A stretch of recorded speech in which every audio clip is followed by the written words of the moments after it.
And now I'd like to invite Don Henderson to give us an important update from our Board of Trustees. Thank you, Kathy.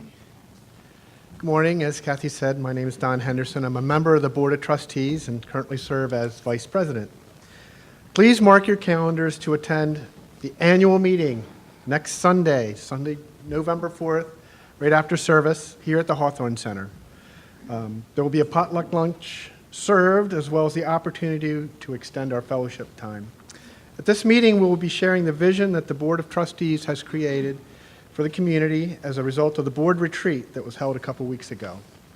This will also be a great time for you to learn about the community's financials, the budgets, and we'll be answering any questions you may have about where we are as a community. We also have 3 board members whose terms are ending this year: Kara Atkinson, Rebecca Bell, and myself. Each of these board members are eligible to run for 2 more terms, and they will all be running for re-election. So please come to the meeting to vote to re-elect these board members. Shameless plug there. We also have room on the board for 2 additional board members, as is stated in our current bylaws. So if you're interested in serving the community in this capacity on our Board of Trustees, please see me or another board member to discuss the responsibilities and the qualifications. In order to conduct business at this board meeting for voting purposes, we need to have at least 1/3 of the membership present, which would be about 30 members. So please mark your calendars to attend. It's a very important meeting, and of course we'll have a great fellowship opportunity. Again, that's next Sunday, right after service, and also remember that's a fall forward on your clocks, so just a reminder. That's a win. That's a win. So if you're here an hour early, awesome. No, spring forward, fall back. Sorry. Oh. See? That's community in action. Fall back is a win. Fall back's a win. That's right. Okay. All right. Now that we have that clear. So next Sunday, November 4th. Again, see me or any of the board members after service. I'll be at the concierge table. Thank you.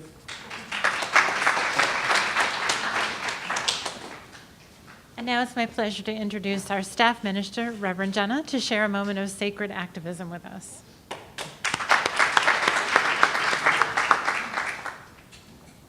Good morning, Oneness. Good morning. It's Sacred Activism Sunday. And for those of you who are new, I am Reverend Jenna, and my ministry is focused on sacred activism. So this month, we've been talking about shadows. Brian and I have both been here talking about shadows, and that they are really places where, for whatever purpose, perhaps it's something inside that's not healed, or a false belief, that our full bounty of the God I am is not showing through and shining out into the world. And we've been seeing that that is true of ourselves, and it's true on a bigger scale, on a bigger stage. And we've been seeing this. Has anybody noticed some shadows quite recently in our national stage? Wendy gave credence to that in her prayer.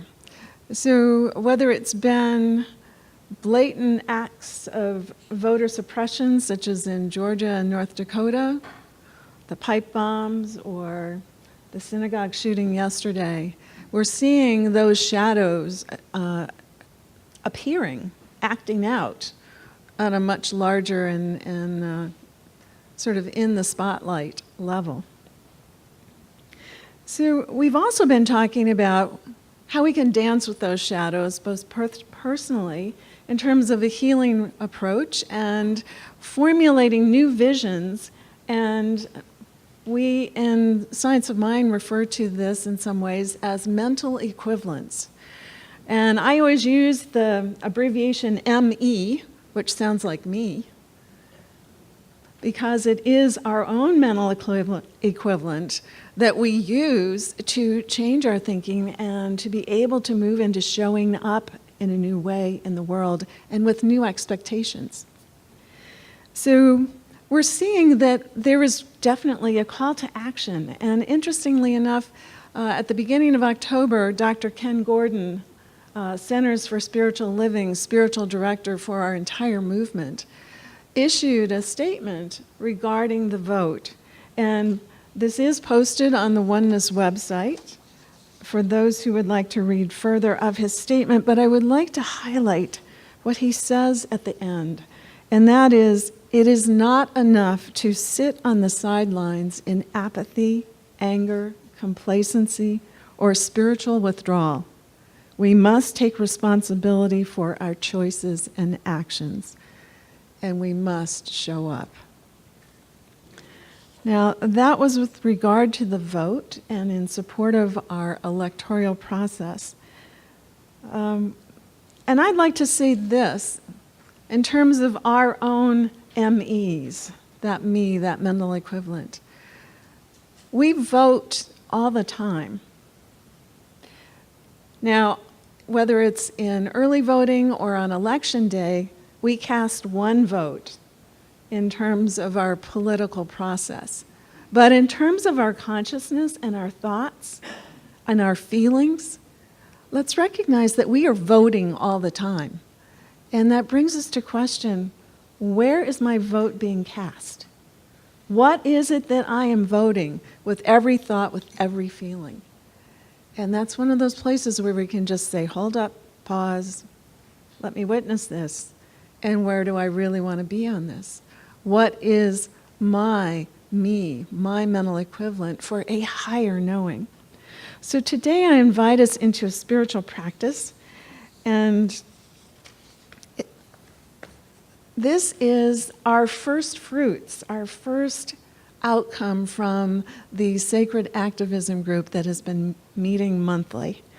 And what I invite us to be in spiritual practice with here this morning and throughout the ensuing days up and through the election is that we took this on in October as one of our topics that we worked with. And what I'm about to engage us in, I want to recognize that this is a collective voice. It is a combination, a weaving together of affirmations and mental equivalents that came forward from several people in the group.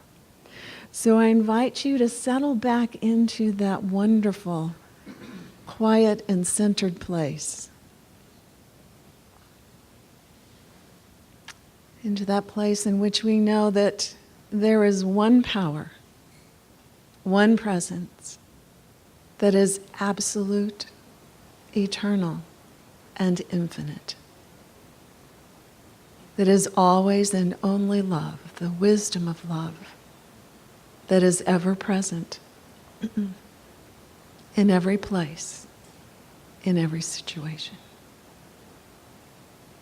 And we breathe into that center.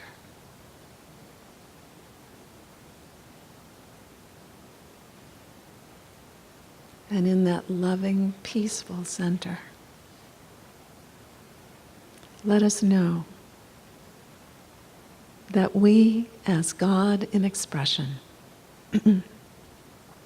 we affirm these truths in consciousness and in prayer on behalf of our country and our voting process during this period of early voting through Election Day.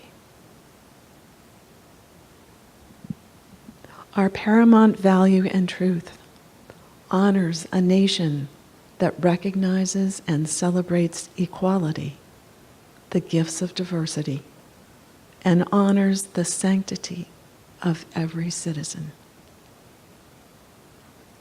The flow of God's love, wisdom, and grace is ever present in the lives of each citizen, supporting a united embrace of a free and healthy democracy that honors both the common and the highest good for everyone.